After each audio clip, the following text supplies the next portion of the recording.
Welcome to Thursday Tips and Tricks. I'm Anna, and today we're going to talk about data with Pardot forms.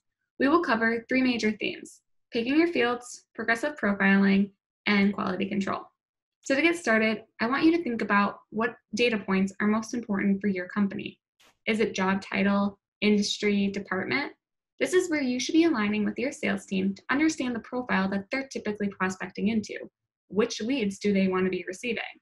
From there, you should also be thinking about what data is important for you to run segmentations to do any email nurturing campaign.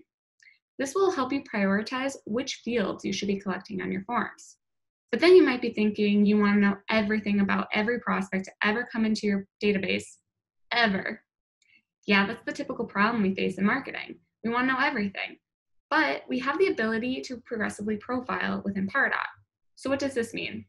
Well, it means that if we know field X, we've already collected that information, we can say show field Y.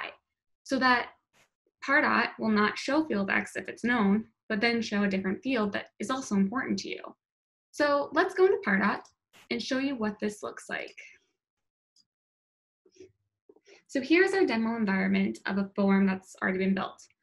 So for the case of an example, let's say if we know company, we want to show a different field. So we will add a new field. Let's say we want to know department. Select department, go to progressive, show this field if the prospect has data in the following fields, and company. Click Save Changes. So this is really great to help with your conversions because you want to know as much information about a prospect as humanly possible, but you don't want to overwhelm the form with too many questions because that's when a prospect might get frustrated and drop off. So now let's talk about data quality.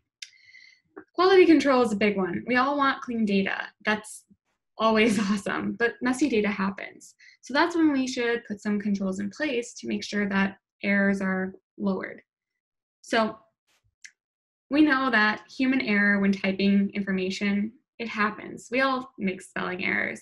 So for the sake of this case, department, you're able to put a drop down where you can already say the pre-select department types. So maybe it's marketing, engineering, what have you. That way people won't make any spelling errors when filling out this form. Plus it helps speed up the process of filling out the form so that people are more willing to fill out this form.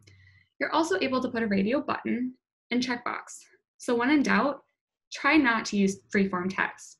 Give them an option so that it's easier for you to segment later and keep your data clean. This has been your Thursday Tips and Tricks. Thanks for tuning in.